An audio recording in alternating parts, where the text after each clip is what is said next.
Zero tariffs the way out for the EU.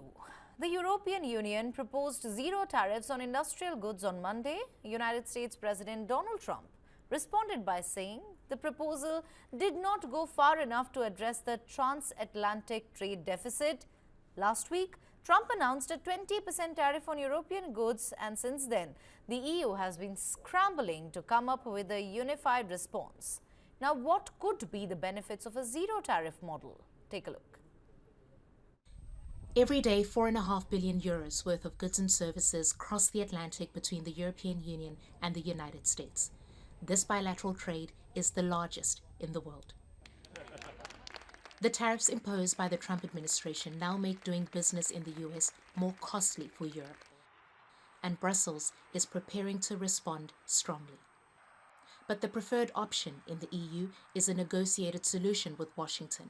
Germany's finance minister even calling for removing all tariffs on all imports. The easiest way to assure balance and fairness is if everyone goes to zero, and then we have free trade and efficiency, economies of scale. The key is to send a signal that we are willing up to including reducing tariffs all the way to zero. This would be welcomed by the world's richest man. At the end of the day, I hope it is agreed that both Europe and the United States should move, ideally, in my view, to a zero tariff situation, effectively creating a free trade zone.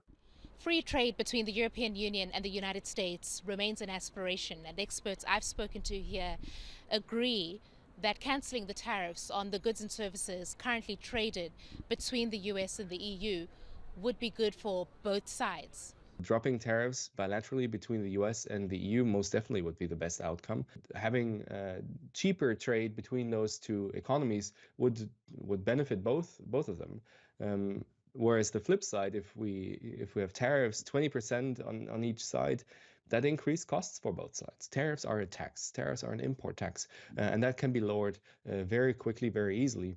Liberation Day. On the day he announced the US's new measures, Donald Trump suggested he could be open to zero tariffs. To all of the foreign presidents, prime ministers, kings, queens, ambassadors, and everyone else who will soon be calling to ask for exemptions from these tariffs, I say, terminate your own tariffs, drop your barriers.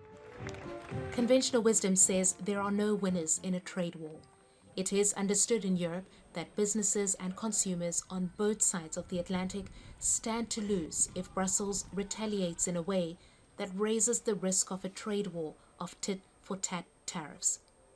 Calls for zero tariffs, a free trade zone between the EU and the US, are growing louder from business. But it will have to be the will of the politicians before it can become reality.